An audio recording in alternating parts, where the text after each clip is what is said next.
Hey, greetings and salutations to the 310 tribe. Just having a little technical difficulties as per the norm, right? It's kind of normal now.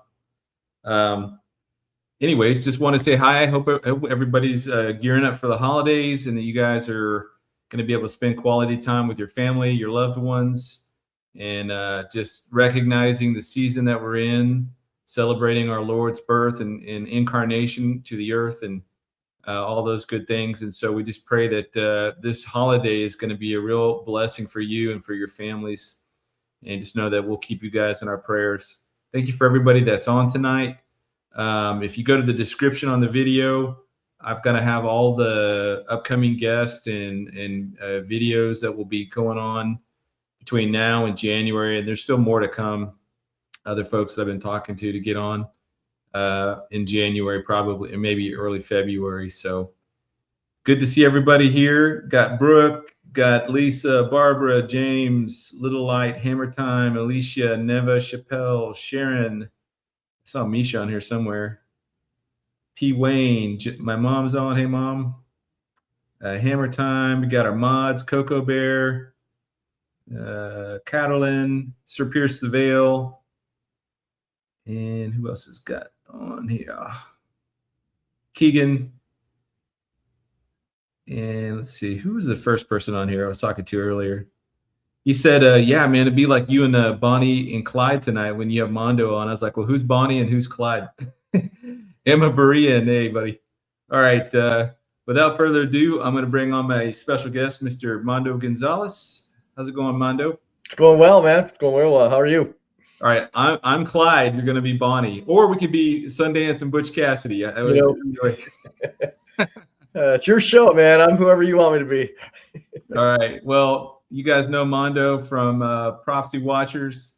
If you guys can, if you're not already watching his programs, I would be shocked if you weren't. But if you can, make sure you like and subscribe his channel. Go check out their website. Subscribe to their newsletter. If you're in the area where they're doing conferences, I mean, they're always a really good time to go to. Hey, where's your next conference? Or give us a little update on what Prophecy Watchers is up to, and then your next big conference coming up. The next big one is in June 4th through 7th in Colorado Springs. That'll be a 4-day conference, which will be great. And then we are also doing an Alaska prophecy cruise in August. And then our final one for the year will be in Branson in December.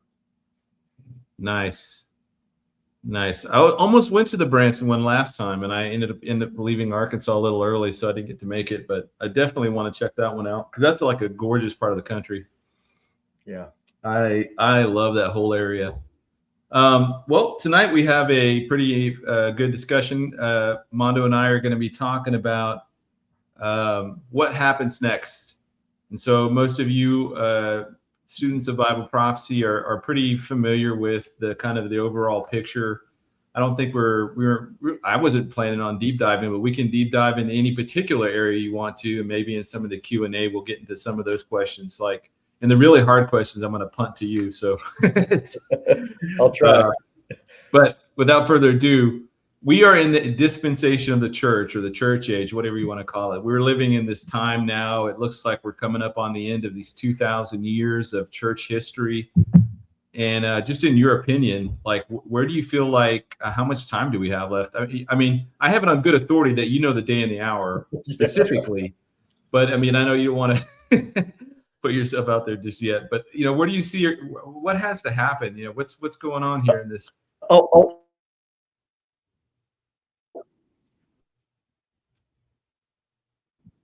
You know, whenever you discuss time, there's always a reaction, you know. So if and many times it's because people love Jesus like the rest of us, and we want Jesus to return right now. But it's interesting. I was on a podcast not too long ago with Tom Hughes, and Tom said something like, "Oh, you know, it could be as much as 10 years away." And oh man, the vitriol. It's like, hey, we're all Christians here. Everybody just calm down. There's no doubt, as we know, the rapture is a signless event. That means that there's nothing that is required prior to the rapture. Could have happened 500 years ago, even when Israel was not in the land. Theoretically, even though I think it makes good sense that it would be tied very close to all the things that we're seeing right now as it relates to geopolitical and technological advancements and stuff. But as it relates to timing, I think I would say this, and people will know this. We have this phrase in Christianity that God is never late, but he is seldom early. And he seems to wait until the last second for many, many things. You can show a lot of that in the scripture. And so we also know in 2 Peter 3, verse 9, that God is not willing that any should perish. So he is waiting from our perspective, certainly not him. He's outside of time, but he desires for people to be saved and come to repentance. And so there definitely is his heart is to see people saved. And he's accomplishing things. We know in Romans 11 that the fullness of the Gentiles has to come in. You mentioned the church age. And so that is part of wrapping up this collection of Jews and Gentiles in the church, which is one new body. It's not a continuation of Israel. Ephesians chapter 2 says that. So all that to say, I tend to think that we, as the American church, that we are going to be actually brought into not the tribulation for sure, or the wrath of God. Clearly I'm pre-trib, but I think that our particular situation is going to get far worse. I do think that we will most likely be fully into a digital ID system, that we will experience that. It's not the mark of the beast. I think that a lot of the cashless stuff and all the other things that we would expect to be part of the beast system, which we see already, like in the UK, we see it in Australia, we see it already in China in many places. So I think that's going to come to America before the rapture. Yeah. And what's interesting, if you go back to the early 2000s and you're trying to gauge, like, let's just say that we held to that same exact standard, like the world had to be all digital, right? The world had to be just ready for the Antichrist to take over. And I'm sure there were some people saying that.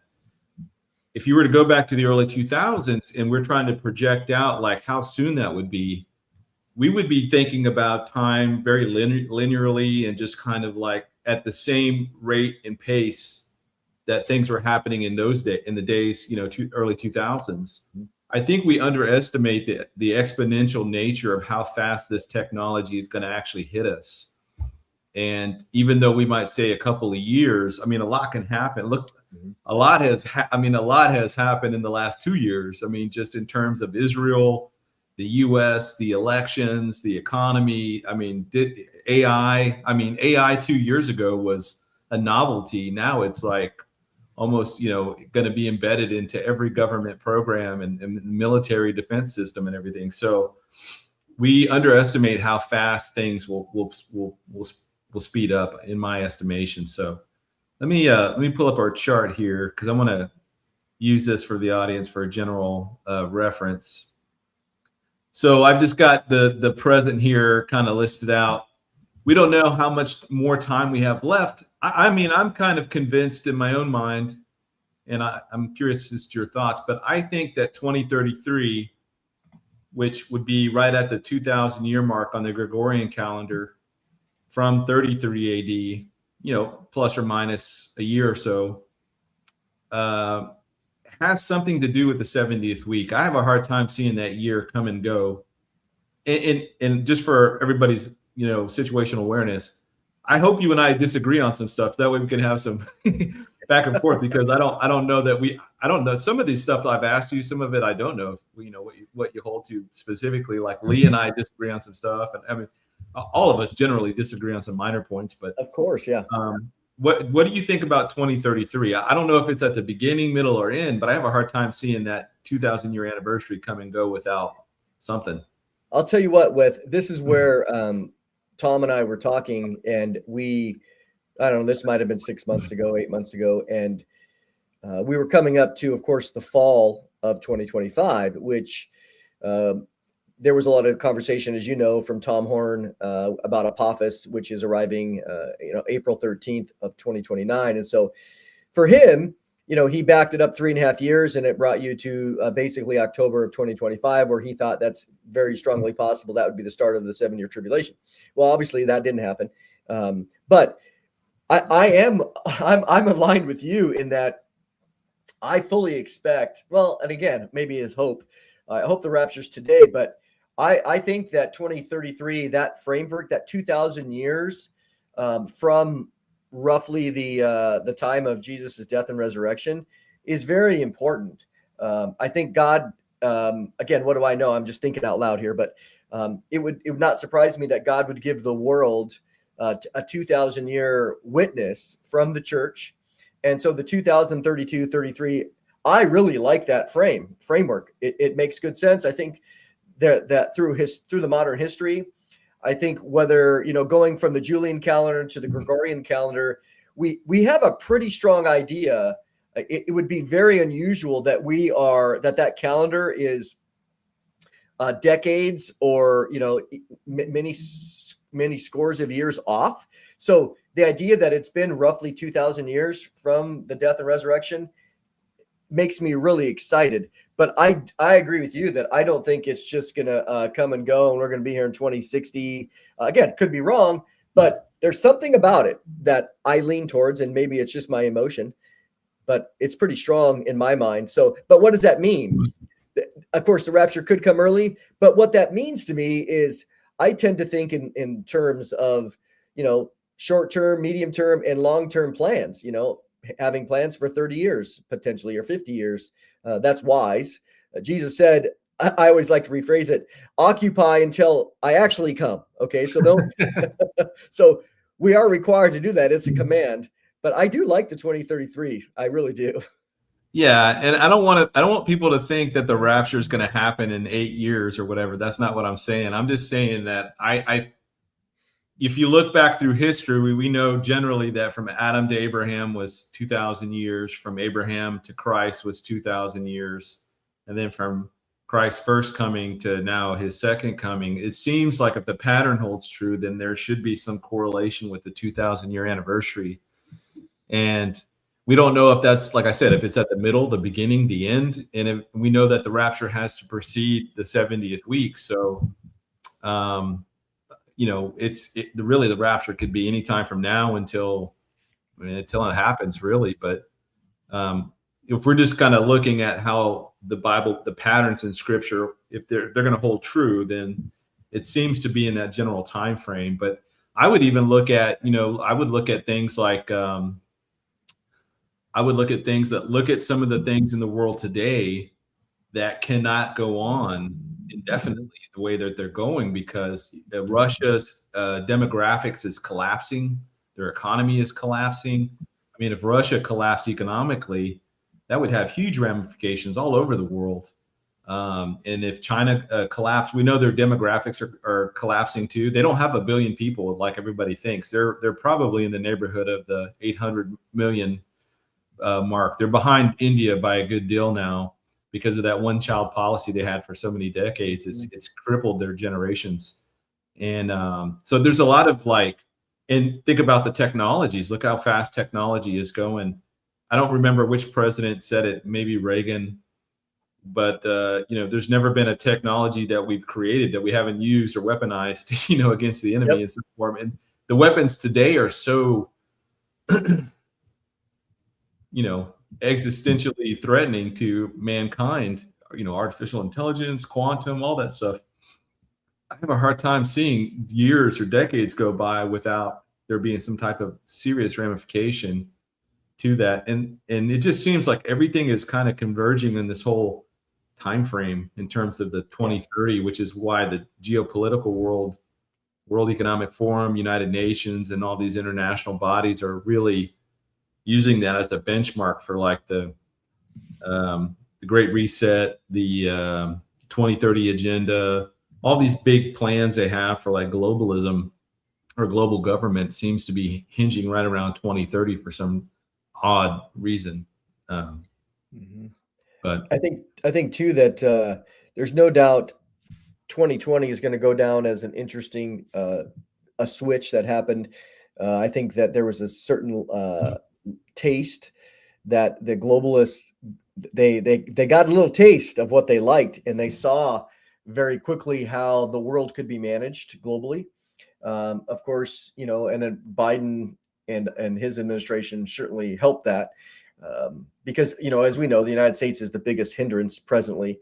And then, you know, and then to see Trump come in and he has advanced the speed in the technological realm of what we might understand as the beast system, providing that. But on the other side, he has interrupted the globalist political integration that was happening under Biden. So it's interesting how it will move forward. But we also remember, too, that when this figure comes on the scene, it seems likely that he is going to be a unifier and he's going to bring order out of chaos. I mean, you remember the phrase by the guy in Europe that said, whether it's the devil or anybody else, we don't care. You know, we just need someone to show very consistent leadership. And so, but chaos is what brings that desperation.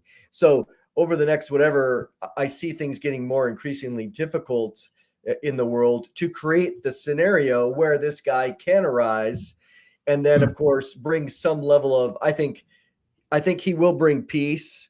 The Bible says that peace is taken from the earth in Revelation 6 and 1 Thessalonians 5 when they're saying peace and safety or peace and security. So that could be a 2-month-long thing, but he arises out of chaos. He provides some hope, some misguided hope, and then boom, the day of the Lord arrives. So in that sense, it's going to happen quick. All right. Well, let's just pretend hypothetical rapture happens next week, next Wednesday, for example. Now, you know, we're moving into this time, the unknown gap in time here. How long? Well, first of all, do you believe that there's a gap between the 70th week or the rapture and the 70th week? And if so, what are your prognostications on length of time? Is there any particular time you favor? You know, weeks, days, weeks, months, years? You know, I might be the minority, but I'm one of those guys that doesn't think there's a gap, if at all, and mainly because of the reading of Luke 17. Luke 17, Jesus, he spoke this sermon about 5 months before the Olivet Discourse, so 5 months before he died. So basically, you know, almost right now, like the winter time. And so he preaches this sermon, and he talks about how the days of the Son of Man will be similar to the days of Noah and the days of Lot. And he uses both of those illustrations. And then he uses some Greek connector words there that are very clear, that the flow of his discussion, he even says very clearly in Greek, it's the only place it appears is in Matthew, this phrase, kata auta, and it means according to this pattern. And that phrase appears again in Luke 6 and other places. So there's only 3 times. So he says, look, if you want to understand the judgment of God, and whether it's the judgment of the flood or the judgment of Sodom and Gomorrah, I'm going to tell you the pattern. And so they were buying, they were selling, they were planting. And then it's about Noah, but when he develops it further in the next phrase to Lot, he says very specifically, the very same day that Lot leaves is when the judgment landed. So Lot was rescued, Noah was rescued, and then the judgment started. And so in that sense, it's hard for me to put any gap there because Jesus tells us the pattern. And so because of that, I think, again, good brothers that I love who would disagree with me, that's fine. But they often will say, when I ask them, you know, can you give me some verses, you know, that actually show an actual gap?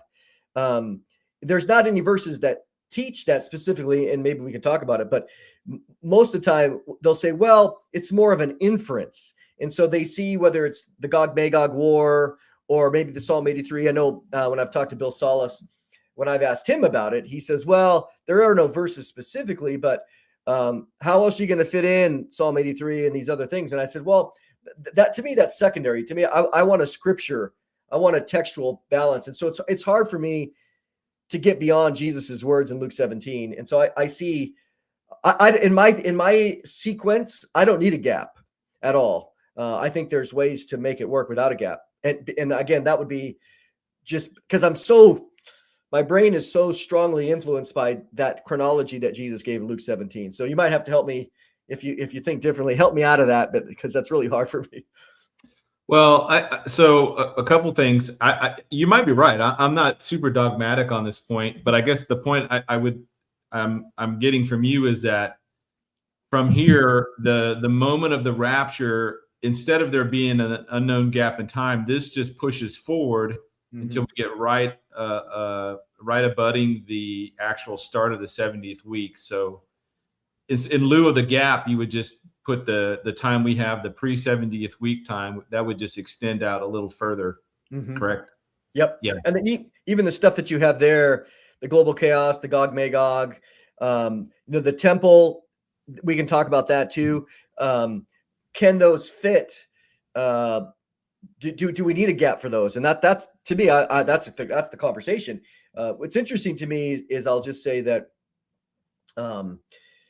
that's why I think the pre-70th week stuff, I think that as the church, we are exempt from the 70th week of Daniel, but we're not exempt from any other trouble. And so I tend to think that we will fully be in basically ingratiated into the cashless system, the biometric DNA, or the biometric thing, not necessarily, again, not the mark of the beast, that's the middle. But so you can have a biometric, ID and still not be sinning. It's not a sin to be cashless. Heck, I mean, I'm 99% cashless already, Pete. I don't carry. People ask in the street, "You got any cash?" Who carries cash anymore? I don't have cash. I feel bad for all the homeless people here because I'm like, sorry, man, I don't carry cash anymore. Yep. And I'm not giving you my card. Yep. So anyways, I think that's important as the church, because I will say this, that there's some people in our camp, I'm not saying necessarily teachers, just in the conversation, that they're really worried about the ID, the digital ID and other things. And they are concerned that if they do it, that they're somehow sinning or they're part of the B system. And the answer is no. These are just all the technologies that will be preparing for when the B system is implemented. Then it's going to take these technologies and use them for absolute control. But the systems themselves, yes, they could cause you trouble, but they're not a sin. So it's not a sin to be cashless. So I think that's important for the church, because if we talk, Pete, and we lead people to believe that we're going to miss out on this, and then it comes to play. I've already seen people, like with the eclipse and the supposedly the rapture on September 23rd with the feast. People then, because that didn't happen, and I think that was all false thinking anyway. But what happened? Now people are going, well, the rapture is. I don't think the rapture is a true doctrine anymore.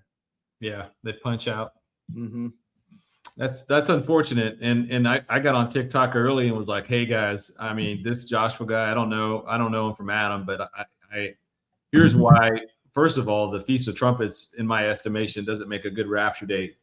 Besides that, this guy has no idea why. I went through all the arguments on why it wasn't going to happen that day. And I wasn't trying to be the wet blanket, but I was just trying to get people to, exercise a little discernment. And I had a good, I say a good friend, but a friend on here that I've done programs with in the past, that he was all in on this one, man. And then now he doesn't even really touch prophecy anymore, which is unfortunate because he was very good, and it's just like he got burned once. And I think a lot of preterists, that's where they come from. The preterists either get brought up in churches where they kind of lived on this. They were fed this, like, the Lord's coming back tomorrow, and go dig out your beanie weenies and go sit in the bunker and stuff and wait for the Lord. And then it didn't happen. So they get jaded by it. And that's the danger of watching people getting so focused on particular dates or whatever. So when that day comes and goes, they just burn out, man. And they're out for a while. So it's unfortunate. It happened in 2017 too, with the whole. Oh, yep. The September 12th sign. Yeah. That sign. But to the point of the gap. So I used to think, and this is back in the early 2000s, I always thought the second coming was in the 2030s. And again, I pointed a lot of people back to Don Koenig and his great chart that he had on when will Christ return. And he took all the doctrines and all the theories and all that stuff and just kind of made a table, like a weighted table, and kind of did averages and stuff. And so his conclusion was that it looked like the second coming was in the 2030s, which if you backed it up, the rapture would be in the late 2020s. And I loved Don, and I loved all his writings, and I really looked up to him. So I kind of embrace that idea. And it was not a very popular idea back in 2007, 2008, 2009 to say that the rapture is probably not going to be until the 2020s or 2030s. Very unpopular, because 2011, everybody was all like, oh, the rapture's got to happen in 2011 because it's 7 years before Israel turned their 70th anniversary in 2018. And anyways, so I tend to think, so the gap in time for me is obviously shrunk because of how fast technology and how much, and I guess it comes down to a couple things. One is that if we keep pushing forward and the technology keeps getting to the point that a lot of the systems that run everything are artificially intelligently run on AI, which with Doge and all the stuff going on in the Trump administration seems to be moving that direction. It seems like that the U.S. may not collapse as hard as we think it might, which means that whatever system comes on the backside of the rapture, this global network system that comes up out of the ashes of this present world order, can minimize the chaos.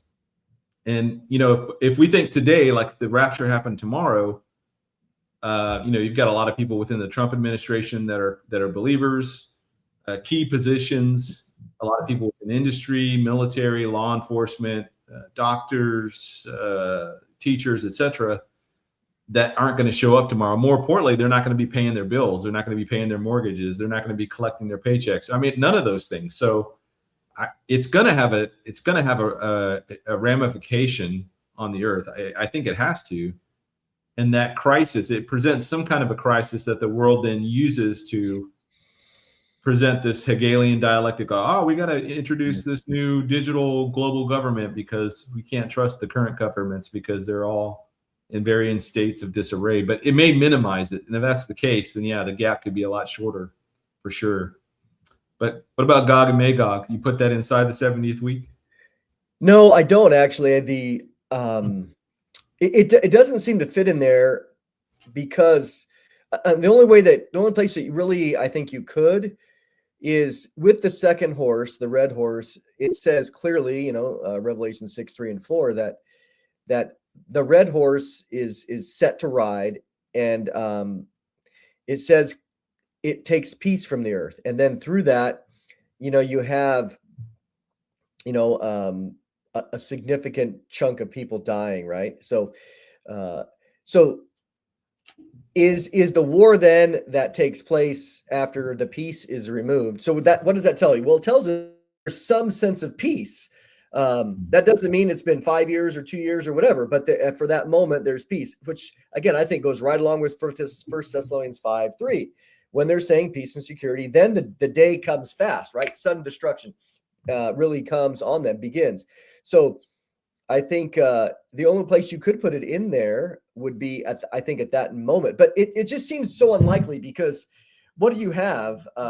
You don't have threats. At least any other portion of the 7th week of Daniel, you don't have mentions of threats. You have them functioning in the first part of the 7th week, which means they've started their sacrifices and offerings. Now that could be through a tabernacle. It doesn't have to be the temple at first. The tabernacle could be raised up in one day. I mean, it's a tent. You could, boom, you're up. And then they could start building the permanent structure around that. So that seems unlikely, that this agreement that they have, this newfound trust in this Antichrist figure to import the Gog-Magog war, just seems a little bit odd. Where the way I see it, which again is a scenario, is I see again with my thinking that there's very little gap or no gap. In my mind, let's say that the rapture happens at 6 a.m. Okay, let's just. But prior to that, I think it's very possible that we will see the buildup of the Gog-Magog war. That can happen. We could be watching the troops building themselves up over there, getting ready to desire their thing, and then it would be possible for, let's say we see it unfold, and then God does this miraculous thing like the day before, or the 2 days before the rapture, And so what happens? What we know in Ezekiel 39, that it says, then Israel will know that I am the Lord. So that doesn't mean they're saved. It means that they become an theist. So that I find that very fascinating, that most of Israel today, they don't even care about a temple, but they become theistic. God, the God of Israel really is true. Look at, he saved us. And then imagine then the rapture happens, and that just boom, you have chaos. And then this guy steps on the scene, and then let's say he steps on the scene by 2 in the afternoon, but he's around. He can easily take credit for what God just did. And now the Jewish people are like, oh, here's our guy. And remember, see, this is the thing, Pete, what's fascinating is once the church is gone, strong delusion. I mean, spiritual, the restrainer is removed. So the idea, well, yeah, but do you really think they would just switch over that fast? As you said, things can happen exponentially, especially with the restrainer being removed. And so boom, it's blindness. They embrace this guy. We've seen far worse. So hypothetically, you could have the Gog Magog war happening, within the week before the rapture. The rapture happens, and then boom, we're into the 70th week of Daniel, and he's promising all this stuff. So there are scenarios, but I keep it all loose, as we all do. Yeah. Well, you got to remember too, the Jews, for them, Gog and Magog, Ezekiel 38, 39, that's the last battle. Because they don't have a New Testament. They don't have the book of Revelation. There's no Armageddon. So it's the last battle. And at the end of that, they have their temple. Yep. They're, the next eight chapters from 40 to 48, it's all about the temple and the services and stuff. So it fits nicely. I could see them looking at whoever the guy is on the backside as being a Messiah ben David, or Messiah ben David, I guess would be the guy. A human, not God incarnate, because they don't believe the Messiah will be God incarnate. They just believe he'll be a man, a great leader or whatever. So it seems like they'll be under the delusion that was the last battle that they have to worry about. Now they have their temple, and this new global system is coming up, and they seems to be tolerating them or whatever. They have some kind of a peace arrangement. But I think all the things we're seeing now with the peace council and all that stuff going on, these are all precursors. This is whetting everybody's appetite for some type of a global structure to govern peace in a more pragmatic way than anything in the past. I think in the past, 40, 50 years, it's all been based off politics. I think this one's going to be based off of, we've already seen it. We've seen the normalization process between Israel and our Arab neighbors that seems to have been the most successful thus far. And then you can look at the Union for the Mediterranean, the UFM, that was started, I think, back in 2005. That whole system is based on and it's one of the few multinational organizations where Israel is there alongside Egyptian and Arab and other Islamic countries. And it's all about clean drinking water, literacy rates. I mean, it's all about very normal life stuff. But if you pair that up with the map of the EU or NATO, it's the old Roman Empire, verbatim. It's crazy. So, but yeah, in terms of the Bema judgment, I tend to think if you think about the Bema judgment, the second that we're caught up, we're stepping out of time into eternity. So even if it takes an eternity, let's just say it takes 1,000 years for the entire church to go through and the judgment, the Bema rewards and judgment and all that. On the earth, it could be like a second. We don't know. I mean, we don't know how that time correlates between the eternal state and what's happening on the earth. So that could all happen in just a fraction of time, but in reality on the earth, up there it could be 1,000 years, 100 years, who knows? I mean, we just, the time is irrelevant in the eternal state in that sense, I guess. Two witnesses. The two witnesses. Well, there's a big debate on, and I find it interesting that there's a good even split in the sense of the prophecy teachers that I talk with, and whether they're first half or second half, and a lot of them are second half, that the two witnesses arrive in the middle of the tribulation. I believe they arrive in the first half, and I think it's because I have some grammatical reasons for why that is the case. In Revelation 11:7,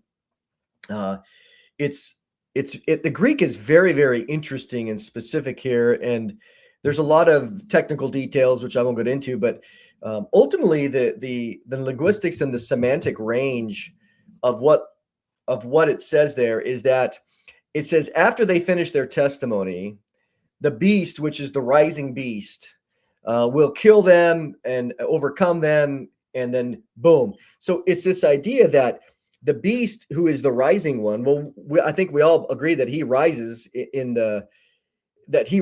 the abyss in the midpoint of the tribulation. And so the language is there that after they finish the first half, he arises in the middle, and the first thing he does is he goes after these two guys, and he kills them. And of course they die in Jerusalem, which is where he's going to be in Jerusalem in the center. We know that because he sits in the temple and declares himself to be God. So after he comes up and he's killed, he arises from the abyss, he kills them, he gets an ego trip, he's empowered by Satan for the last 42 months, and then he goes into the temple, sets up the abomination. So I lean towards that they witnessed during the first half.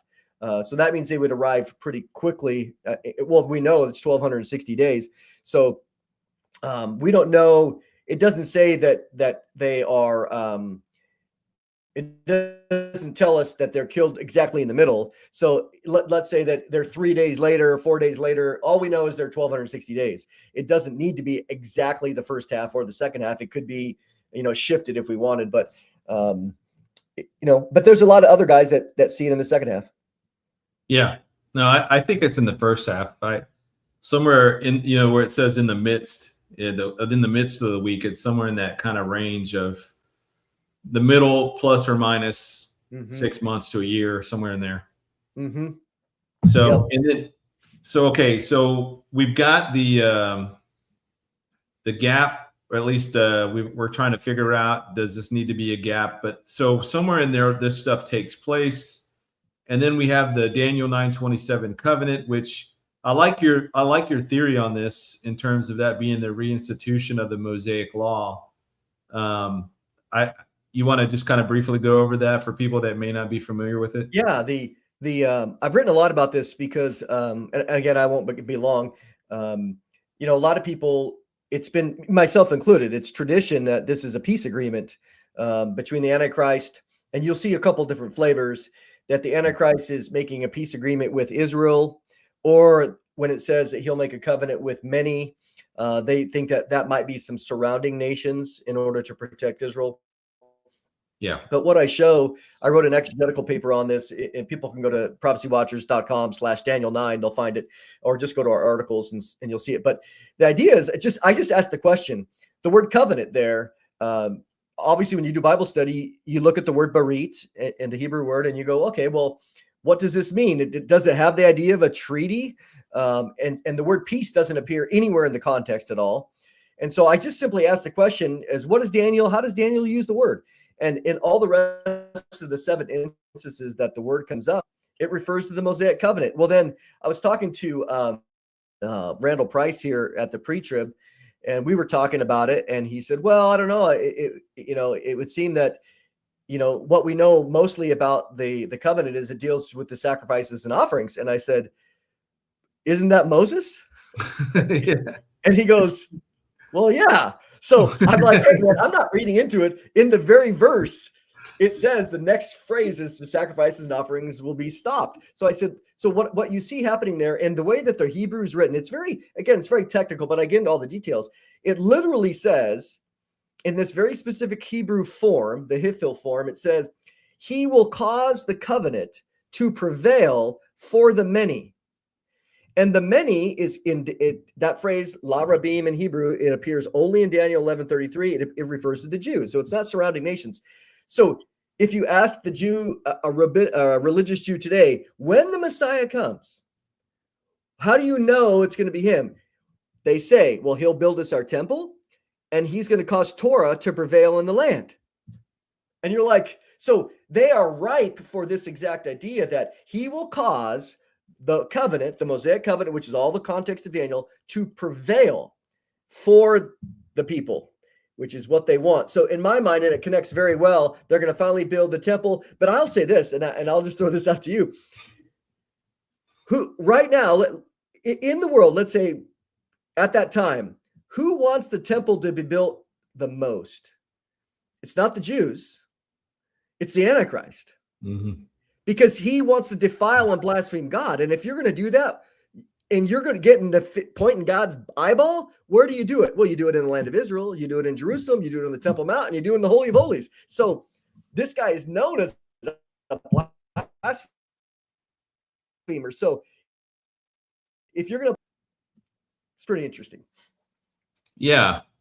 Well, do you think that the temple is going to share the real estate on the top of the Temple Mount with the Dome of the Rock and the I tend to think that those are gone, that the earthquake at the end of Ezekiel 38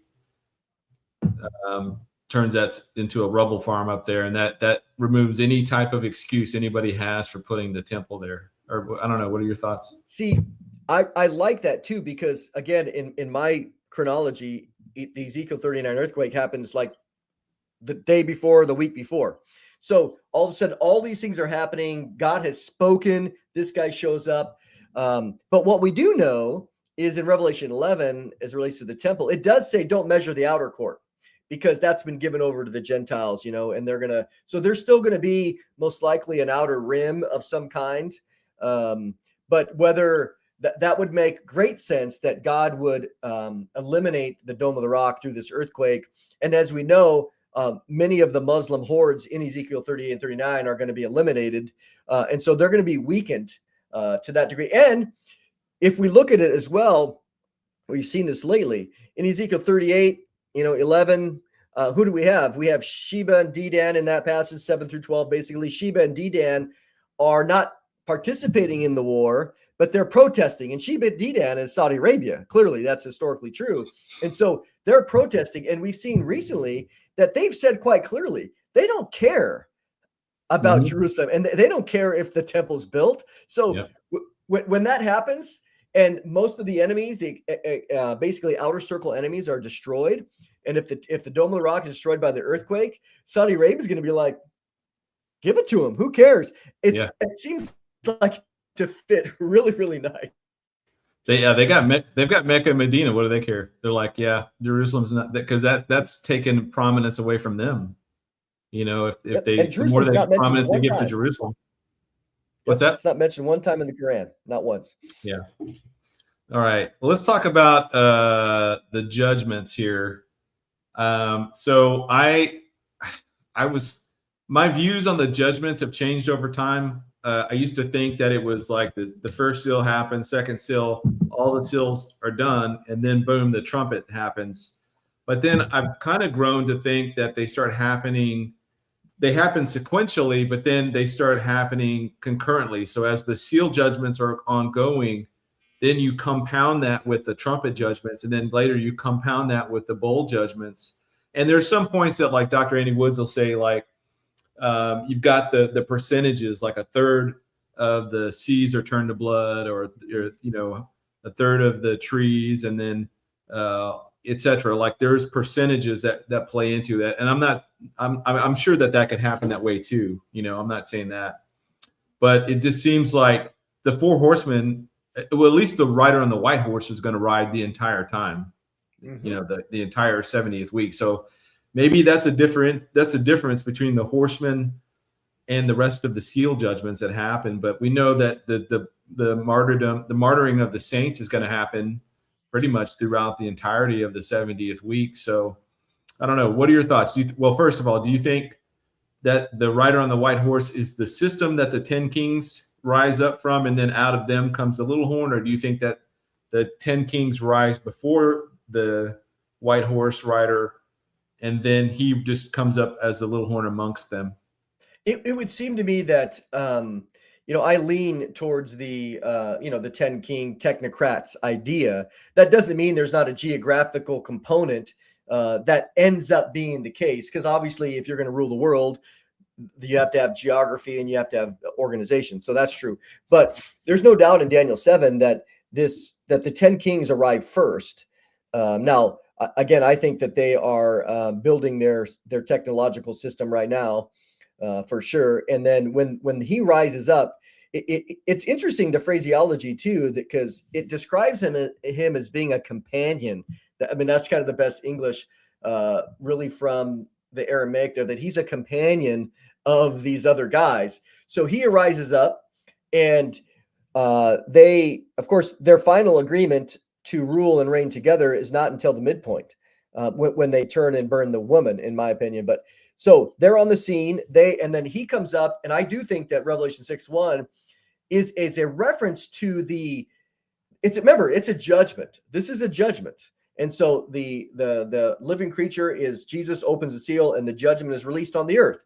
And so all these things are signs of judgment. But when he arrives, I think he appears, and the system appears visibly now. What has been behind the scenes, it's not implemented. We know it's not implemented fully with unlimited authority till the midpoint, where he gets to rule for 42 months. We see it at Revelation 13, Daniel 7, etc. But what we do see is he is on the scene, and what does he do for that first 3.5 years? Well, of course, he has this agreement with the Jewish people, but he's consolidating now. He's partnering with the woman, the harlot, and he's consolidating his power base for 3.5 years. And of course, he is making enemies because he gets killed in the midpoint. But I see that as the rider on the white horse is referring to, and the book of Revelation does this.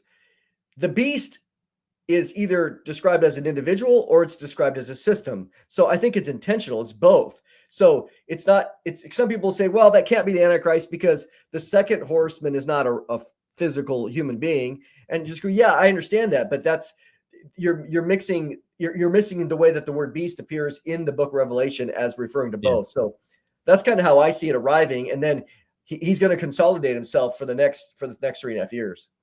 Yeah, I used to think it was the individual. Now I think more of a system. Mm-hmm. And then he comes up amongst that system at some point in the first half, or right at the midpoint. All right, let's see. Trumpet judgments. I want to run my theory by you. It talks about in the first, second, and third trumpet judgments about a third of the oceans is turned to blood. And a third of the trees are burned up. So if you go to the Audubon Society, they mapped out all the trees on the earth years ago, and a third of all the trees in the world is in the Americas, and then a third of the oceans is the Atlantic Ocean. And I'm wondering if somehow the Americas get cut off from the rest of the world, and God is somehow channelizing all of humanity back into the old world, map, because at some point. And yeah, there's going to be people that are trapped in the Americas and the islands and other places around the world by the end of it. But it seems like if you turn the oceans to blood, you're not going to be able to drive your submarines or your ships, or And if you've got smoke and ash in the air, you're not going to be able to fly planes. And then all of the stuff going on in the cosmic right around the Earth's atmosphere. That being burnt up by the sun, and that's one of the judgments of in the bowl judgments, where the scorching of the earth. I think whatever is still flying up around the earth right now is going to be scorched, all the satellites, and it's going to blind the Antichrist. And a lot of the systems that they had relied upon being in space-based systems, like quantum computing, those things have to be kept in absolute zero. Well, you can do that up very easily, much easier than you could on the earth, and a lot cheaper. So, and Scott Townsend and I are going to talk a lot. I think we're going to talk about this in January, but yeah, so it just seems like the earth is being channelized, and somehow God is cutting off certain sections of the world that the Antichrist is not going to be able to get to at a certain point, and it's really going to focus it back in on the old world. What do you think about that? Well, there's no doubt that we understand very clearly that there's a reason why we describe things as a revived Roman Empire. There is a phase 1 and phase 2. Clearly, Daniel 2 describes it that way. That in the days of those kings, the Messiah comes, and the mountain that's not cut without hands destroys that. So there's no doubt it reappears. Which again, if you look at the geography or the geopolitical situation of the first century, which is what John described, it was clearly it was a Mediterranean basin system. Of course, all the way up into Britain, as we know, and all of Europe, certainly Turkey, Middle East. But it didn't go into it didn't go into India, the Roman Empire. It certainly went into Egypt and again most of North Africa. But so there's no doubt. Well, let me say it this way: it would be shocking to think, oh, the revived Roman Empire, this phase 2 is going to be based, in Brazil, okay, or New York or whatever, yeah, right, or New York, exactly. I just that just strains credulity in many ways. So I 100% agree that it would not surprise me at all that the Western Hemisphere was somehow neutralized to some degree, that the Antichrist didn't even worry about it, which is why America, I mean, look, God can get rid of America tomorrow. It's not hard to get rid of our power. EMP would put us in the Stone Age, and then that, I don't know if you ever read that book, 1 Second After. Which, I did. It was a great book, and it made you realize, we're not as strong as we think we are. Yeah. Well, even if you get to the trumpet judgment, I think the second trumpet judgment is at the second. Let me double check myself here. Where you have the trees being burned up. If you have a third of the trees in the world being burnt up, you can imagine how much smoke that's going to generate. I mean, if you remember back a couple of years ago when they had that volcanic eruption in, I think it was in Iceland, and it really kind of shut down travel out of the UK because of all the smoke and ash in the air. Imagine if a third of the trees is burnt up, how much smoke that's going to generate in the planet. The first trumpet judgment, a third of the trees were burned up and all the green grass was burned up. So even at that first trumpet judgment, I mean, I think air travel, at least cross Atlantic, is going to be, if my theory is correct, is going to be near impossible. And that's going to generate just a ton of smoke and ash in the world. And that could also dim a third of the day, a third of the night, etc. So I think that it'll be a supernatural cost to that, but at the same time, it's gonna play out in a very naturalistic way that's going to really hamper mankind's ability to travel in this time period, at least globally. Yep. All right. The abomination that causes desolation. We know that is at the midpoint of the 70th week. And it's going to be where the Antichrist goes in and desecrates a newly rebuilt Jewish temple in some form or fashion that's likened back to Antiochus IV Epiphanes back in the 167 BC time frame. We know that it's happened before because he did that. He brought in I think he brought in a statue of Zeus or one of the Greek gods, and then he slaughtered a pig on the Holy of Holies. And so it'll be desecrating it like that in some form or fashion, but the temple's still going to stand.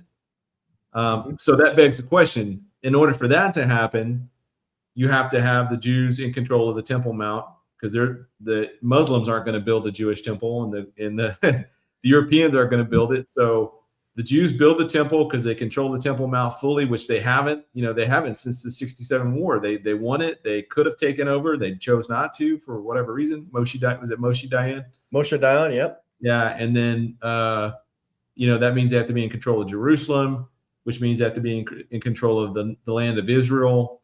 So backwards planning from the midpoint, we know that the temple could be built relatively quickly. I'm sure you've heard that. I mean, I've heard that, and I'm not even really that tied in with the archaeology over there. But what's the time frame for building a temple for them? Like a year? Not even a year? Oh, not even. The tabernacle would go up immediately, and then they could build the permanent structure around it.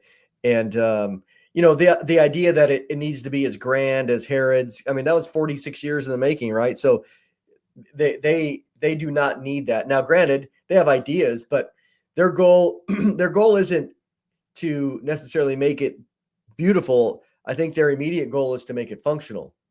And then in their mind, like you said earlier, they're entering into the golden age. So they're going to get something up, they're going to start doing it, and they're going to be like, hey, the Messiah is here. We'll spend the next 10, 20 years perfecting and beautifying it. So there's no requirements of any of that. Yeah. And then the midpoint also, do you think, is this where the beast arises out? And so you were saying, talking earlier about the two witnesses, they're killed somewhere in the neighborhood of this midpoint, right? Yep, that's what I think. Mm-hmm. and the beast that rises out of the abyss, do you think, it seems to me, and I could totally be wrong on this, but it seems to me that you've got this fallen angel, Abaddon, that is unleashed from the pit. Is he the one that kills the two witnesses, and is he working at odds with Lucifer, with Satan, or is he working? He doesn't seem to be working with him, because those locusts that come out of the abyss in the fifth trumpet judgment, I think it's the fifth trumpet, but they end up only attacking people with the mark of the beast, not the people with the mark seal of God. So it seems like he's working against Satan's forces. So do you think that this Abaddon or Apollyon is working against Satan, or is he trying to work with Satan, and then he's somehow thwarted or changed? Or I think that the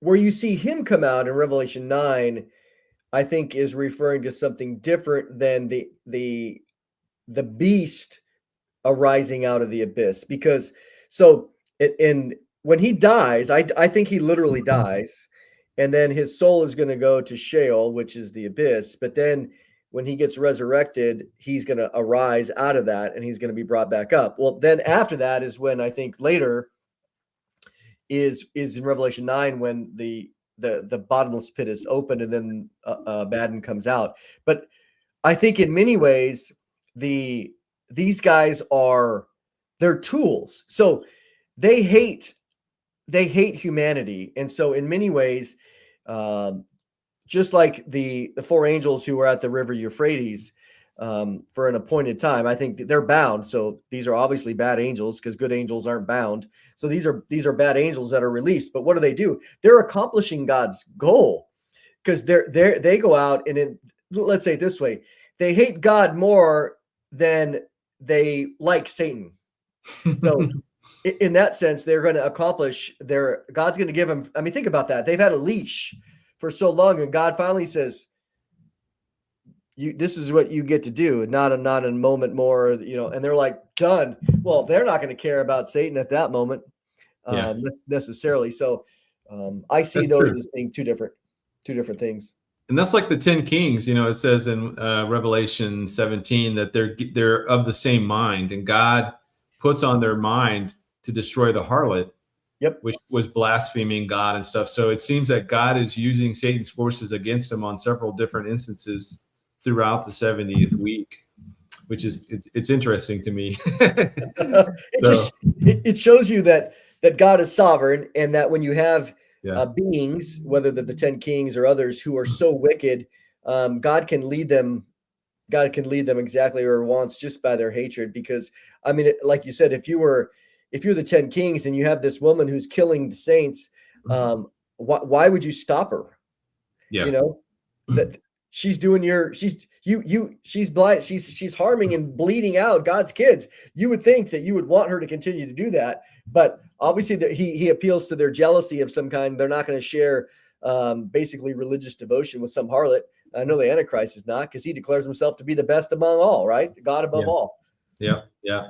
And I can imagine if these angels were somehow deceived by Satan to go commit some kind of act back in antiquity, and then for their punishment they got stuck, imprisoned, or bound for whatever, the next 5,000-6,000 years. They're pretty angry. they are not big fans of Satan. So God's gonna say, okay, I'll let you out for this, but that's it, no more.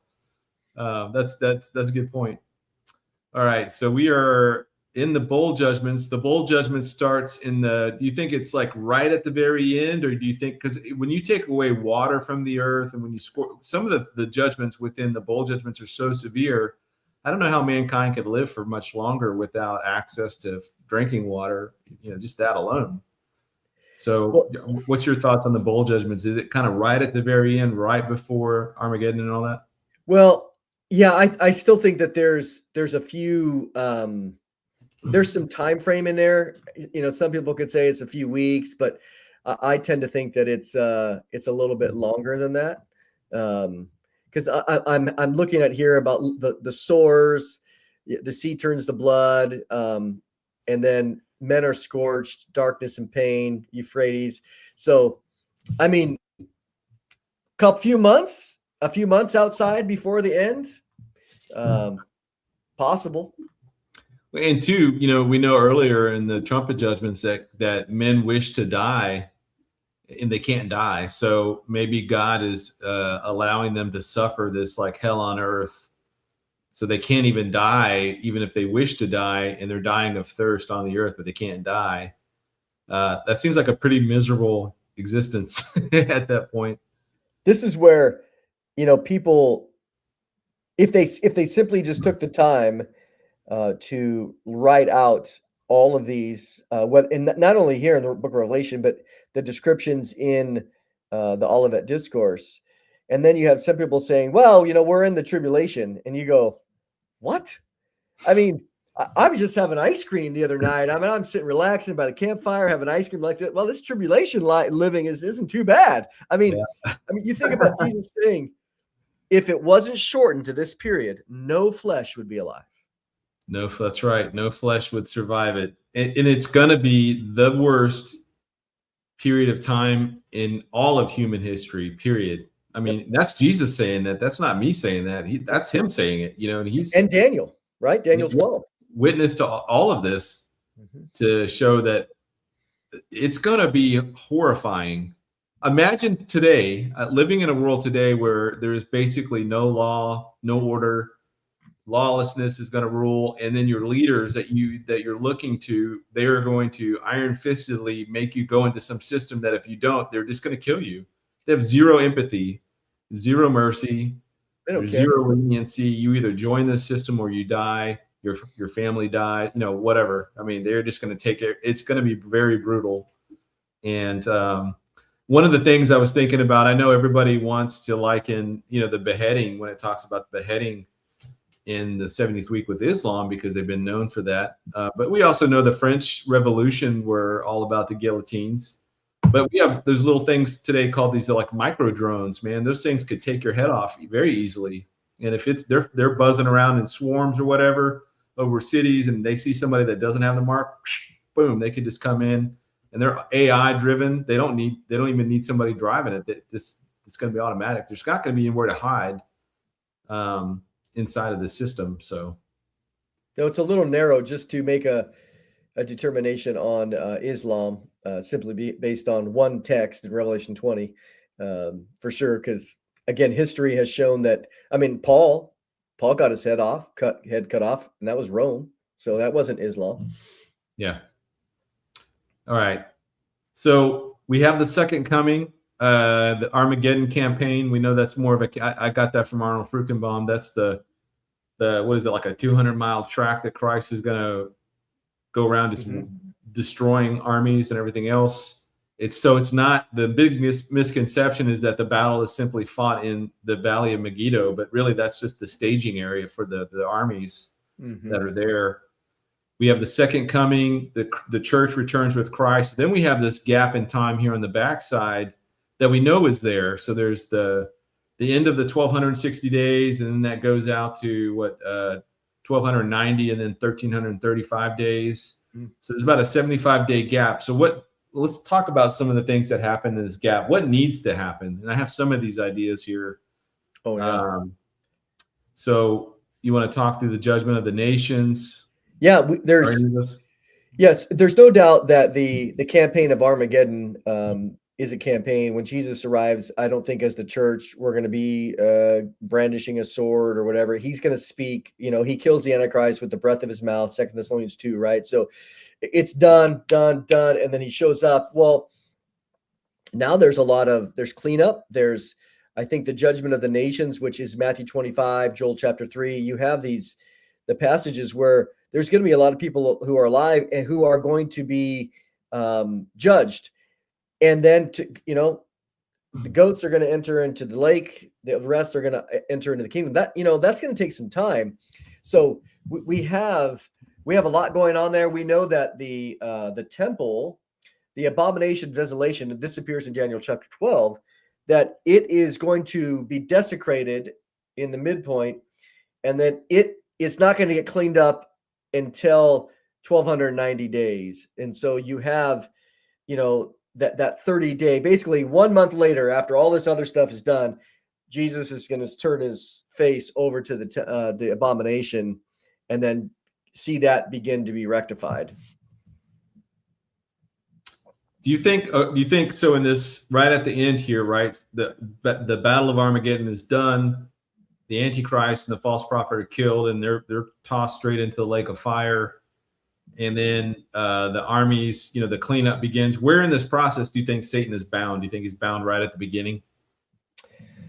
Well, that's a good question, because it seems to indicate that it's probably relatively quickly. I would say I would equate it with not only Satan, but the other demonic, all non-human evil entities. As soon as the false prophet and the Antichrist are captured, we know that they're thrown in there, and I think that's where Satan is bound as well, all in one swoop. Do you think we get to participate in that in our glorified bodies, or do you think that's simply for the other angels? Like they're waiting, they're waiting. They want their bit. They want their opportunity to go. That's a good question. If I was to guess, I would say probably not yet, because Isaiah 24:21 is a description of God's judgment on the earth during the tribulation period. But it's an interesting passage, because it says that God is going to basically reach down from heaven, and he's going to punish the host of heaven.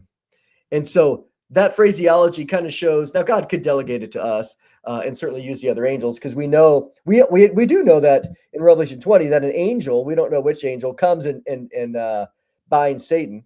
It says he brings a chain, right? So it would be so wonderful if it was the lowliest of angels to go in and just have the authority, like, dude, it's yours, man. Take care of it.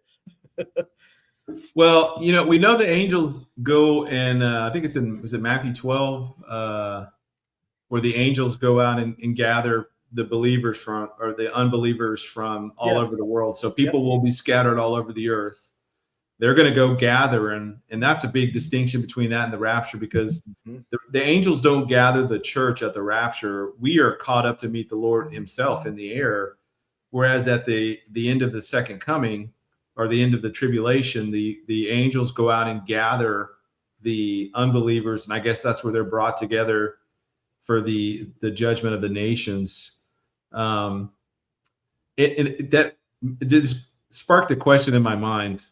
And this is completely way off topic, way rabbit trail going. But do you think, in just your honest opinion, do you think that there's probably some fallen angels that regretted instantly the moment they fell, and they just like, hey, we're going to the other side of the galaxy. We don't want anything to do with this. And yeah, we're going to be suffering judgment because we disobeyed God, but they just don't participate at all. Do you think that there's any of those like that, or no? That is a great question. It's interesting that you do see, you don't see it in the Bible, but because there's not much conversation there, but you see it in the book of Enoch, the first book of First Enoch, that these angels had regret. And they, of course, they were begging Enoch to go mediate on their behalf. So I don't know, because let me just say it this way. The nature of evil, we've all dealt with people who are stubborn and maybe filled with pride. And in the Bible, again, that's the book of First Enoch, so I'm not even including that as scripture. I was just thinking that it just reminded me of that. But if we remove that out of the equation, in the Bible, if you look, Satan fell through pride. So you look at the others who are wicked and proud, man. When you see this with your kid, sometimes say sorry. They're not going to say sorry, man. I mean, you're going to have this judgment. Fine. They'll take whatever it is. So there's a stubbornness, there's a pride there where they will not admit. And you say, do you have any regret? Nope, no regret. And so I tend to see the evil realm as being more like that. Yeah. Mm-hmm. Yeah. I can't disagree. I can't agree. I can't prove it one way or the other. Right. We can't. But, all right. So we've got Satan is bound at the beginning. Oh, this should be the Satan is bound at the beginning, but then he's loosed here at the end. And we have what the preterists love to attribute to right now, the present. They want to call this Satan's little season, but we know this hasn't happened yet. So Satan's little season, do you have a idea, any thoughts about how long do you think that might be? You know, there's really nothing that will determine, you know, again, with dogmatism and or in the sense of very sure. But what do we know? Well, when you look at the description of Satan deceiving the whole world, he's allowed to go deceive the whole world. And then they march, they go on a march. So it's not like he shows up 5 minutes later, he's deceived everybody. This is going to take some time. And so I tend to equate it with no real reason. I tend to equate it with this is a short period of time. The phrase short time appears twice. It appears in Revelation 12 and also Revelation 17, describing this short period of time, which ends up being 42 months. So I tend to lean towards the idea that this is a period of about 3.5 years where he's allowed to go extend himself out into all of the world. And then again, these people got to travel. So that's not happening in 3 days. So there, he and the deception and this release, I think God allows a certain period of time, and then they all start moving towards the city. And again, we could talk about that. The other thing that happens in that 45 days is the entire topography of Jerusalem has changed. Ezekiel 40 through 48, we see Isaiah chapter 2 that Jerusalem becomes the tallest mountain. I mean, is it bigger than Mount Everest? I mean, it says it's the tallest mountain. All the nations will flow to it. We see as well that the city of Jerusalem extends to 50 miles wide.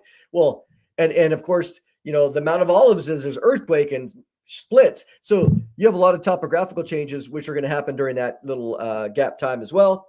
And so, but here, it seems to me that it's going to be, I would put it, I'm just going to say 3.5 years. I can't prove that, but that's going to be my gut feeling. Yeah, I that sounds about good to me. But you know, what's fascinating to me is that Satan is doing all this, the armies are doing all this, and Christ is currently sitting in Jerusalem, yep. Omniscient, omnipotent. You know, like, what are they thinking? Like, how is Satan? That's what I don't get. Like, how is Satan going to go out and deceive these people into thinking that they could wage war against Christ, even after 1,000 years of us warning them? Like, you know, we'll be there in the church. We'll be in the Millennial Kingdom and various roles and functions or whatever.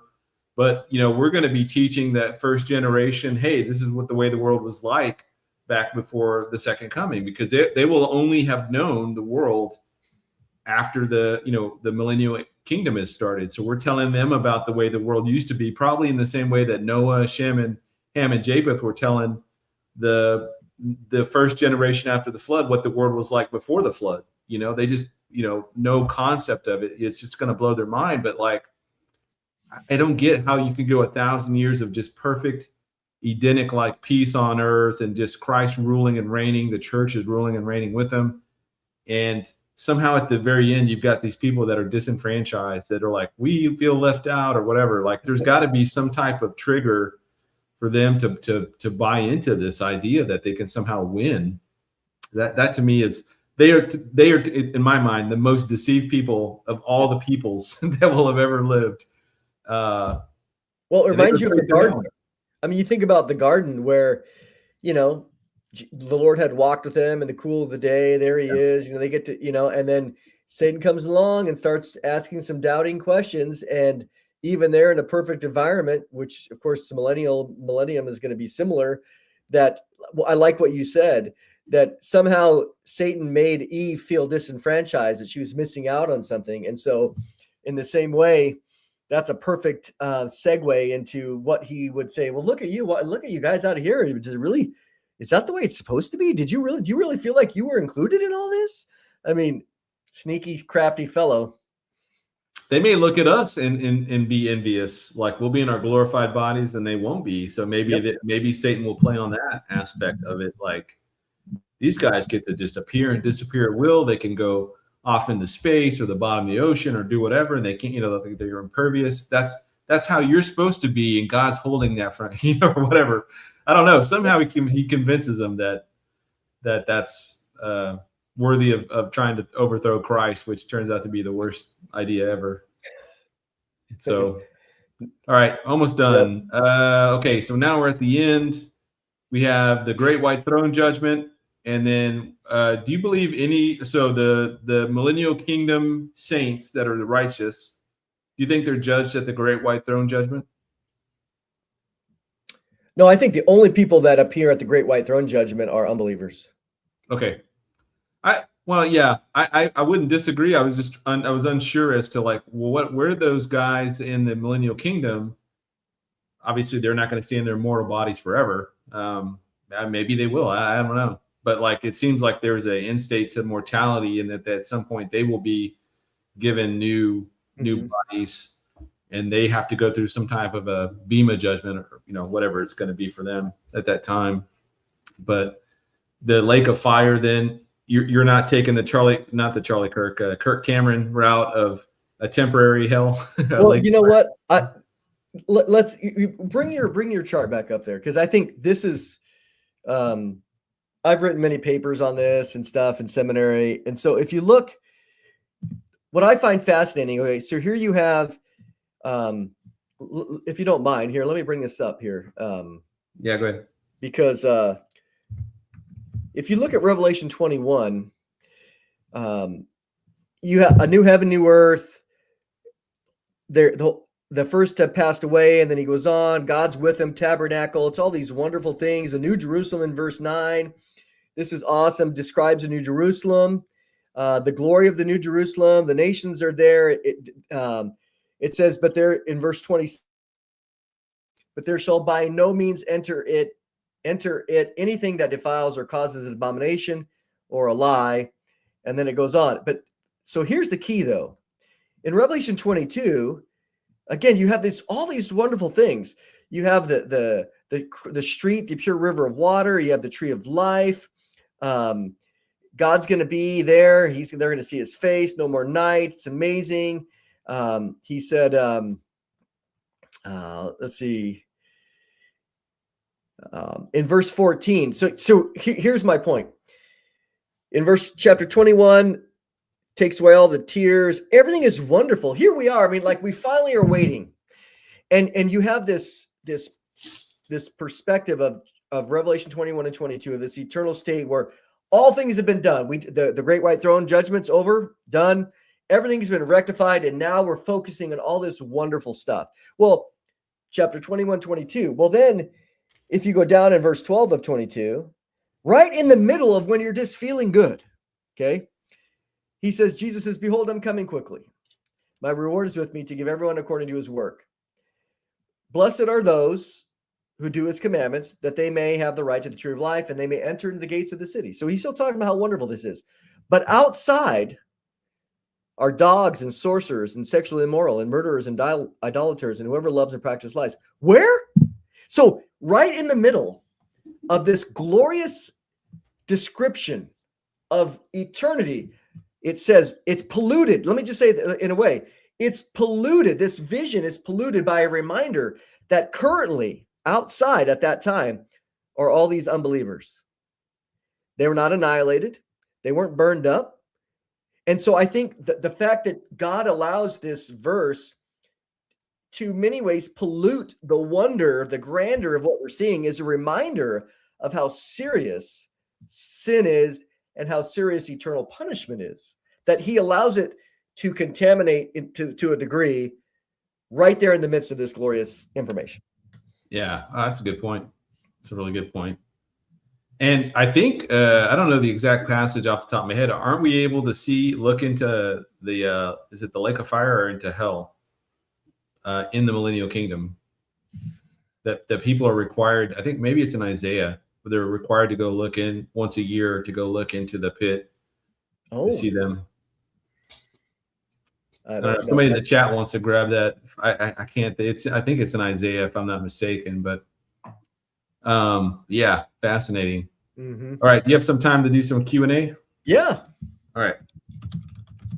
Thank you, moderators, for grabbing that, and thank you, guys. I always forget to thank them at the end, so thank you, moderators. Let's see here. Ooh, we got a bunch. Okay. I think there's 9 questions. Good. All right. From Hammer Time. As Pete mentioned, if he and Tyler are going to revisit the Final Four, would like to see an updated message on that series. Yep. At some point, I think here in 2026, we'll revisit the Final Four. Don't know exactly when. I just have to get with them and figure out a good time to do that. From Talia Balloons, if Jesus was born 4 to 6 BC, does this affect the 33 AD death and resurrection date?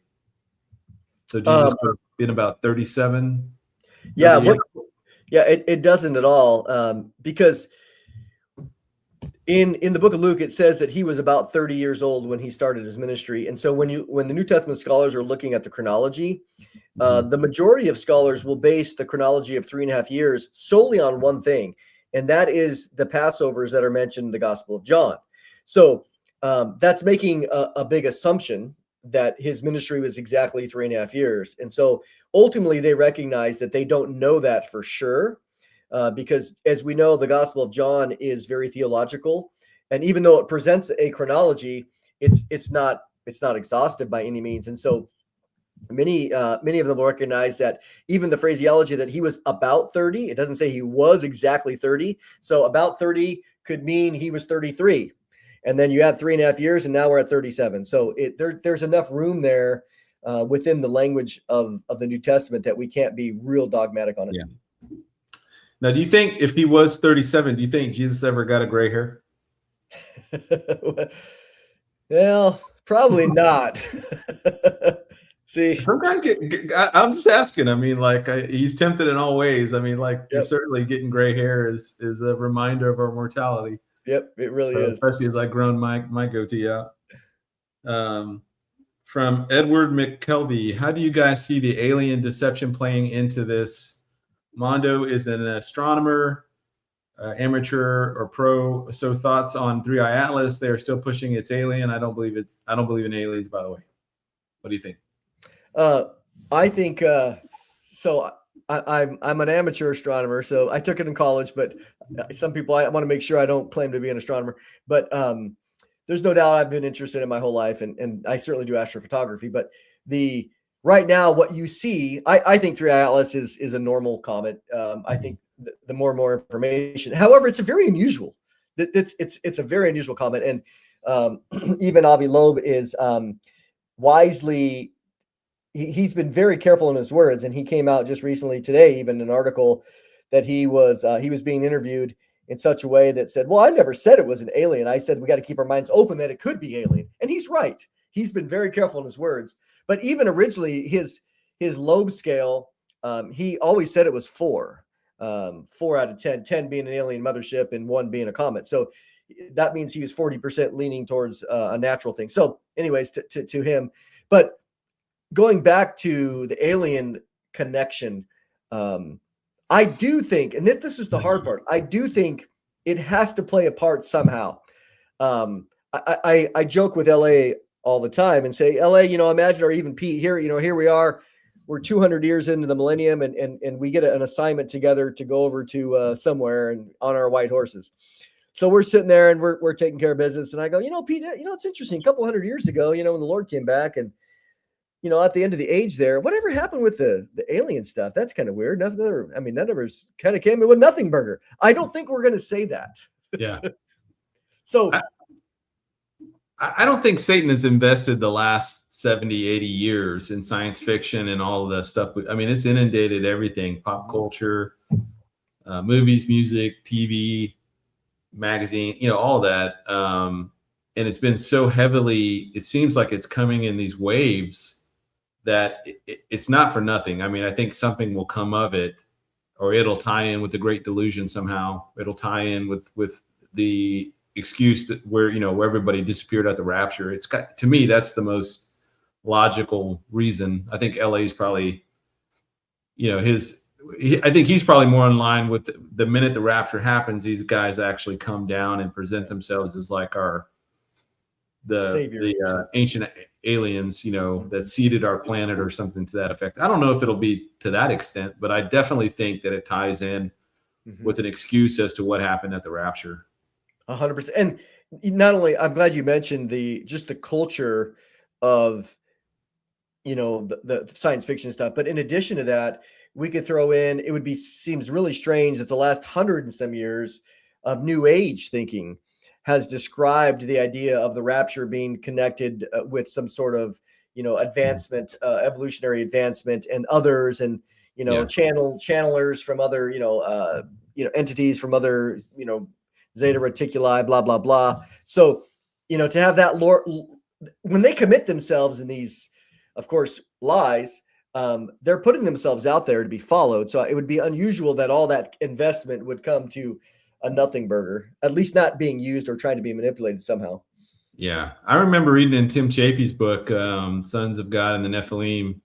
He made a point, and I read this years ago, and it's always stuck with me, that the deception, at least in the paranormal or supernatural realm, has always been commiserate to the technology of the day. So if you're back in the Middle Ages, it's werewolves and witches and goblins and fairies. Then you go to the fast forward through time, and as technology gets better, and cameras and surveillance and all that kind of stuff, now it's this deceptions is kind of commiserate with the technology, is also kind of paired with that.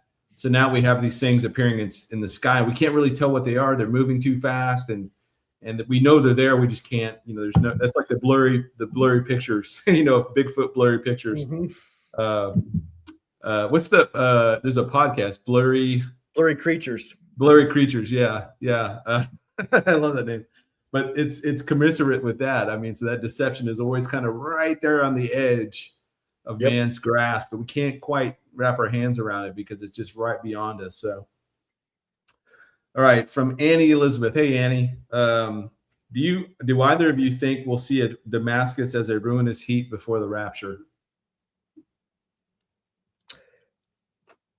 I would say yes, but again, as I said earlier, I believe that we'll see a lot of Ezekiel 38 prep as well. So I think so. Damascus could be a precursor to that, because you remember, if Turkey was all super proud of the fact that they were able to overthrow Bashar Assad and then take over, and they said today or yesterday, Sophia Hagia, today, whatever that mosque is in Syria, and then tomorrow, the Temple Mount. So if you somehow that Damascus ended up getting destroyed, it seems like that would be a huge draw for them to come in and seek revenge against Israel. Yep. So,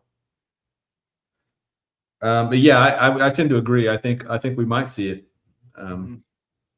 Okay, from Donna C3377. How will they, the ones in charge, know who's missing after the rapture, or won't they? This ties in with the whole digital ID to me. Yeah, I mean, I don't know. I mean, will they have an account of every last individual? You think about maybe somebody who's living out, off the grid, or who's a Christian or whatever. I mean, that'd be interesting. But there's no doubt that there's going to be enough unbelievers left, of course, who were related. It's hard to believe that there wouldn't be some sort of who's been taken and who is remaining. Okay, I don't disagree. From Trumpet Call, do you believe the child in Revelation 12 is the rapture of the church? If so, it seems to indicate that the 10 horns are there waiting to destroy them, but God catches them up before the horns can. No, I don't. I think that the child is clearly, I know some people try to typify that that's clearly Jesus. I mean, who was born, who's going to rule the rod, rule the nations. That's clearly Jesus.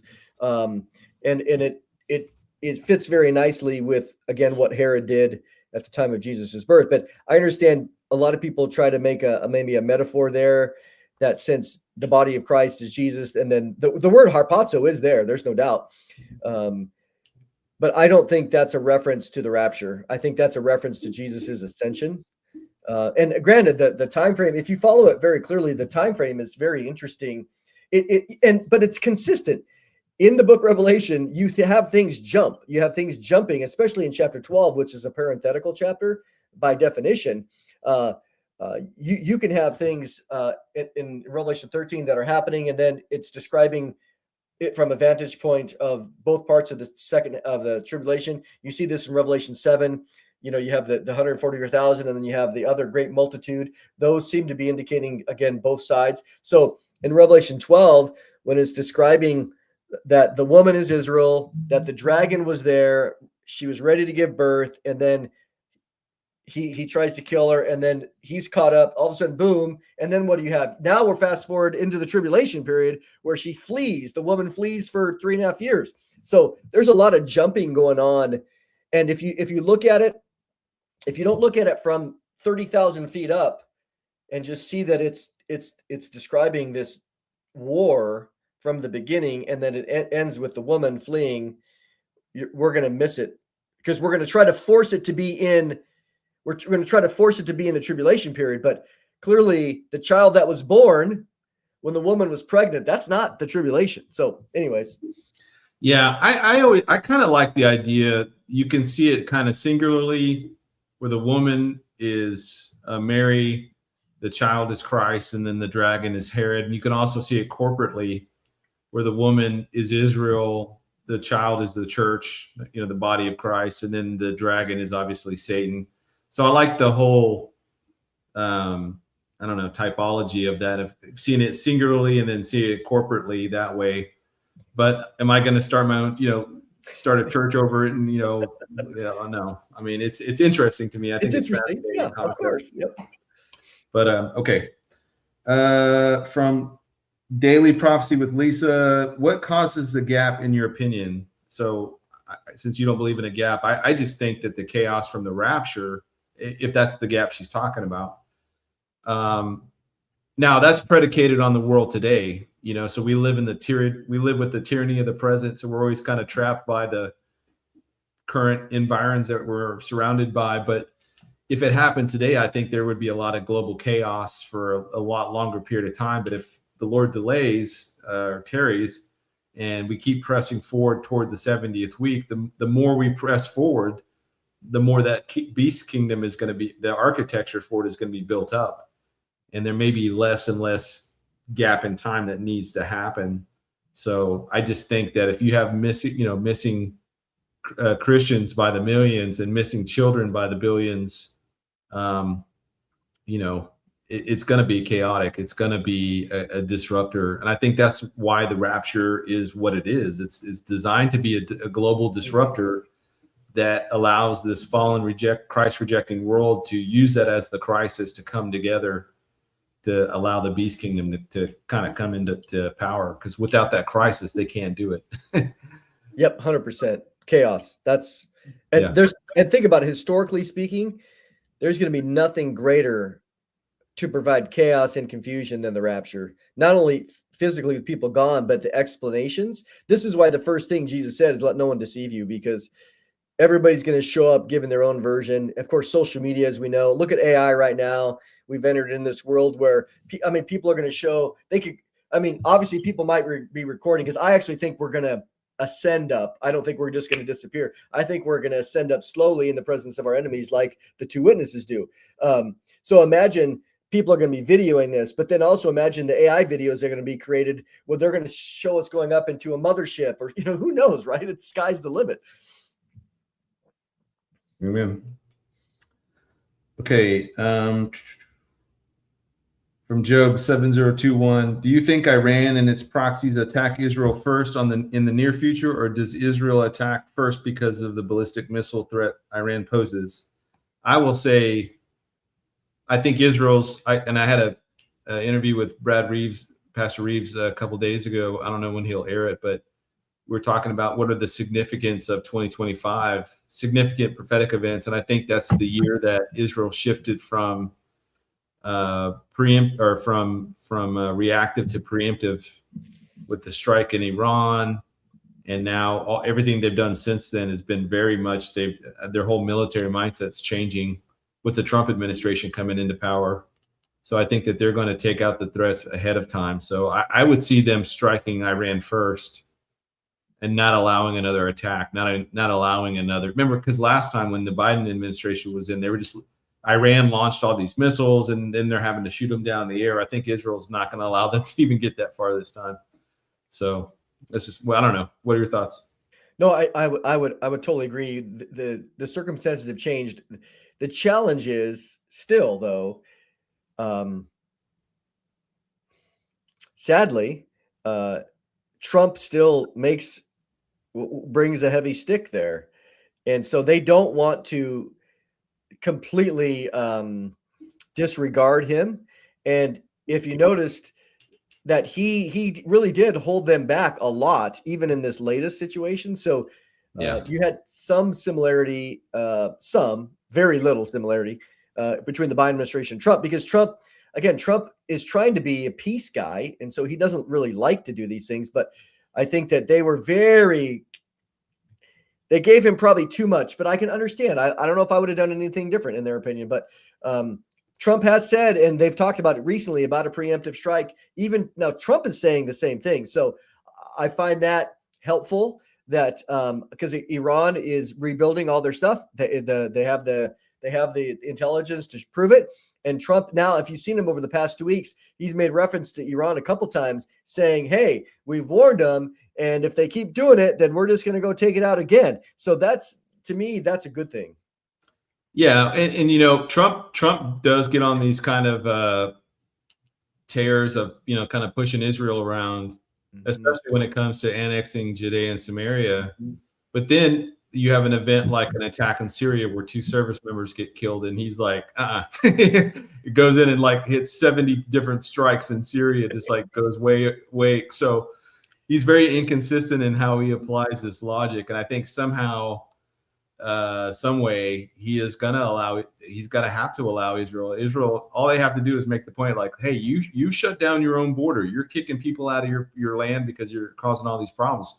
We can't even control our heartland. I know. They'll win that argument, and they'll end up annexing Judea and Samaria. Okay, last question from Angela Blake, 5358. Can the Jews flee to Jordan or Petra at this point, or will something need to change? I can't read the last of it, but I mean, it does make sense. Change at all, or will a lot change at all? I don't know. So Israel going, or so first of all, do you think Israel in the midpoint, the Jews, the remnant Jews, are they going to flee to Petra? Is that your place? You would place that? You know, that idea goes back a long way. Chuck Missler, certainly Arnold Fruchtenbaum believes that. You know, Daniel 11:41 and 42 describe that when the Antichrist is on the scene, that Jordan, Moab, Edom, and basically Ammon avoid his authority for some reason, which just happens to be the country of Jordan or Petras. If you look at Micah chapter 2, it's describing as well the idea of a protection there called Basra, which is a reference to Petra. Isaiah 63 describes Jesus coming from a place called Basra, which is there. So there's some strong scripture that would show that would be the case at the midpoint, that, you know, Jesus said, flee, don't even go back and get your coat, that they flee to there. Now, it is interesting. Israel has relatively great relations with Jordan since, you know, the peace agreement. I think it was in 1994. But I don't know the question is, does something need to happen to change that? I don't think they'll flee there until the midpoint, for sure.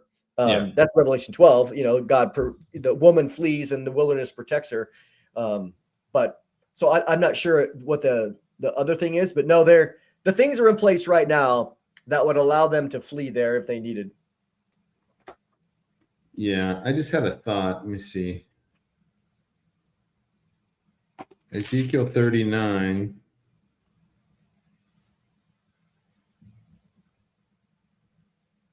Where do you place the 7 months of Gog, Magog, they're burying the burning the weapons and burying them. Do you think that could be done by like robotics? It just seems like it, because it seems like an NBC. I mean, clearly it reads like an NBC handbook. Yeah. It says, for 7 months, the house of Israel will be burying them in order to cleanse the land. Indeed, all the people of the land will be burying, and they will gain renown for it in the day I am glorified. I don't know. Yeah, maybe it's a mixture of both or something, but it seems that like if they're gonna flee to the midpoint, or if they're gonna flee at the midpoint, I guess people are gonna stop burning weapons and all that kind of stuff. Well, there's two things here. There's the burial that lasts 7 months, and then there's the burning of the weapons that lasts 7 years, right? Yeah. So that would be the question is the 7 months, if we put Ezekiel 38 just right at maybe prior where I do, or at least I think prior to there, then the 7 months of burial goes into the start of the 70th week of Daniel. But the burning of the weapons, that would continue the entire 7 years. Because there's another thing too that, and I've heard all things. I've Missler, others. A lot of people don't. I've never really heard a really good explanation that is fully sufficient, satisfactory. That what does that really even mean to burn the weapons? You talk about maybe nuclear. The nuclear fission material lasts for 7 years or whatever. But we do know in Zechariah 14 at that war, there's still Jews living in the city. So even though that many of them flee, there's still some there, because that the Zechariah 14 war is the war which I guess coincides with Armageddon. And it says in there that the city's pillaged and, the women ravaged and etc. So there still are Jews living there, but most of them have fled. So are those the ones still burning the weapons? Do they take the weapons, whatever that looks like, into Petra? I mean, it's interesting. That's true. That's true. Well, all right. Well, thank you guys for hanging out tonight. We're at about an hour and 45 minutes. Thank you, Mondo, for coming on. Thank you, moderators, for corralling all the the trolls and getting all the questions for us and everything else. I certainly appreciate that. And Mondo, so what's coming up for you immediately next for you? Got anything up in the next week or two? No, nothing in the next week. Thankfully, it's Christmas and New Year's, and I will be traveling a little bit out of town, but that's for a wedding and stuff. So nothing ministry related, which is nice. All right, well, great. Well, thanks. Just hang on for a second, and thank you guys. I will be what's today? Monday. I'll be on next Monday for sure, and obviously we got Christmas and stuff this weekend. So please enjoy that time with your family. Remember, I gave you homework last week. Reach out to somebody you haven't talked to in a long time. Wish them Merry Christmas. Maybe you can, that opens up the channels of communication. You can share the gospel with them, what have you. But I hope you guys have a very Merry Christmas. And I will see you guys back on next Monday night. Same place, same time. Right? God bless and Maranatha.